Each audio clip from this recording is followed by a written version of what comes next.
Oke, shalom. Assalamualaikum warahmatullahi wabarakatuh. Salam sejahtera buat kita semua. Swastiastu, nama budaya, salam kebajikan.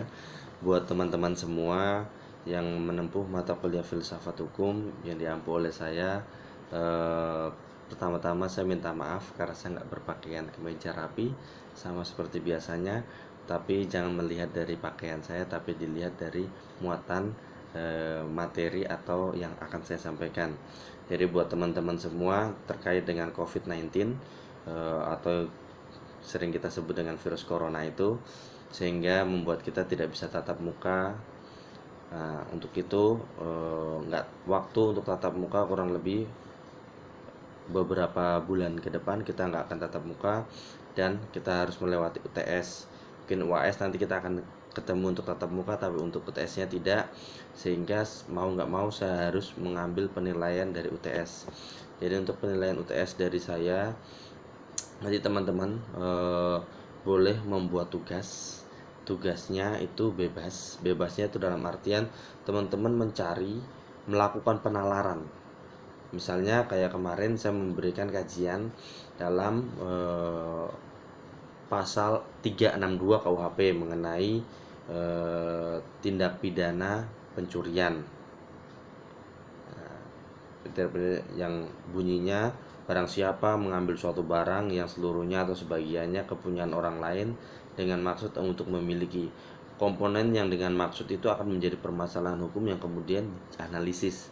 Tapi ini hanya sebagai contoh, nanti masih banyak perkara-perkara hukum yang lain atau kasus-kasus hukum yang lain yang teman-teman bisa menganalisisnya.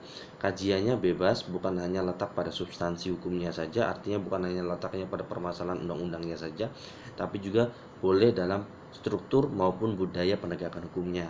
Artinya teman-teman boleh menggali satu permasalahan hukum, dikaji dari 4 komponen. Yang pertama, teman-teman harus menggali dari namanya dasar ontologinya. Dasar ontologi itu hakikat dasar pembentukan undang-undang itu sendiri. Hakikat dasarnya itu apa? Apakah sudah sesuai apa belum?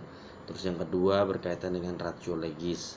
Ratio legis itu alasan dibentuknya undang-undang tersebut, alasannya apa, atau kemudian komponen-komponen yang dimaksud dalam undang-undang tersebut itu bertujuan atau beralasan untuk apa. Terus ketiga, kemudian nilai-nilai yang terkandung dalam muatan undang-undangnya. Misalnya kalau kajian undang-undang, kalau kajiannya bukan berkaitan dengan undang-undang, berkaitan dengan struktur atau substan atau budaya hukum atau kebiasaan hukum yang lahir di masyarakat, teman-teman boleh menggali nilai-nilai yang terkandung di dalamnya. Nah, dan ada beberapa komponen lain lagi, teman-teman boleh menganalisis dengan menggunakan kajian-kajian tersebut. Nah, jadi dibuat dalam bentuk makalah, makalahnya tidak banyak, minimal hanya 5 halaman. Untuk tugas UTS, makalahnya hanya 5 halaman. Terus kemudian tetap menggunakan footnote dan catatan kaki. Makalahnya boleh dikirim ke email saya. Nah, emailnya sudah Bapak Ibu udah tahu, ada di grup.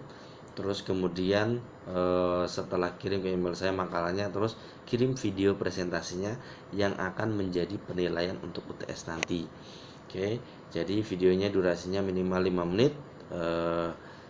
Buat tugas individu, di luar daripada tugas kelompok itu untuk nilai tambahan kalian nanti ketika UAS. Nah, jadi untuk tugas individu segera dikerjakan untuk tugas UTS-nya. Terima kasih. Assalamualaikum warahmatullahi wabarakatuh. Salam sejahtera. Shalom. Om Swastiastu. Nama budaya, salam kebajikan.